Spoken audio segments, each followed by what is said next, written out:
Yo, what up, vendors? Come behind the scenes with me as I set up shop at LI Retro. Let's go, even in the freaking rain. On this podcast, we dive into the world of being a vendor.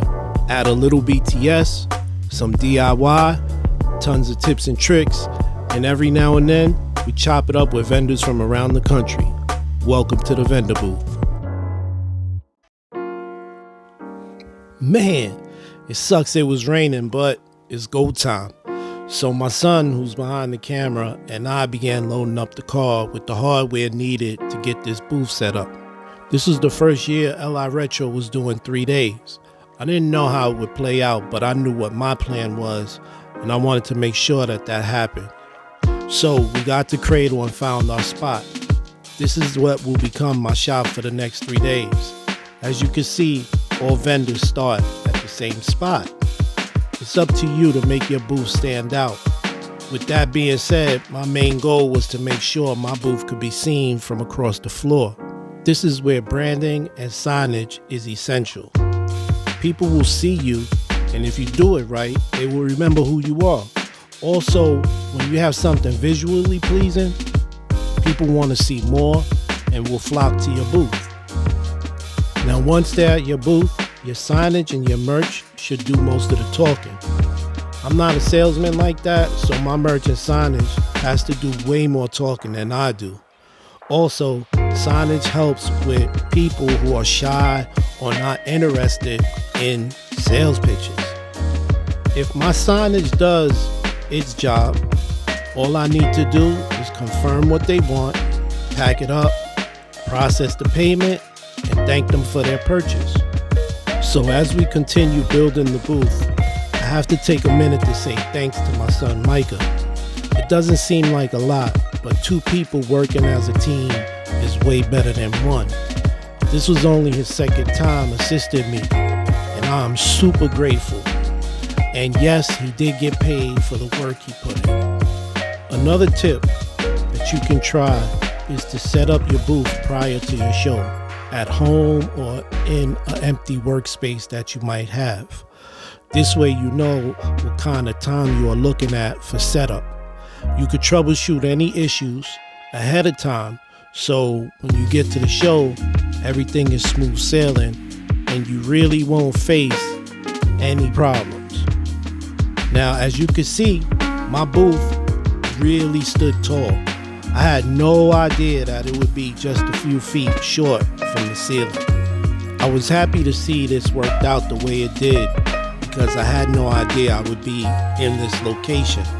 It definitely played to my advantage because I was pretty much in the center of the floor, just in the back of the atrium.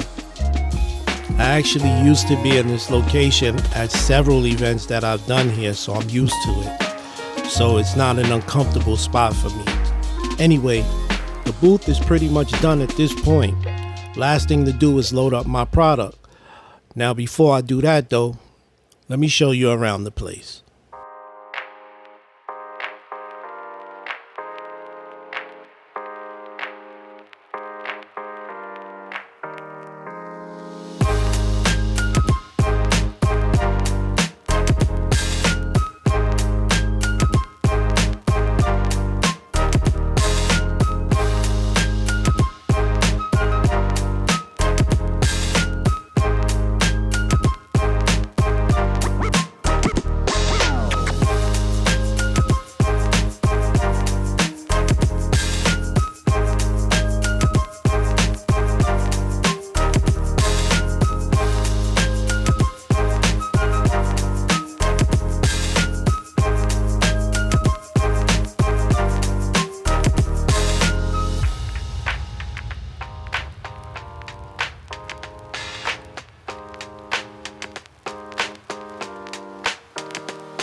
right, y'all, so that's what I got.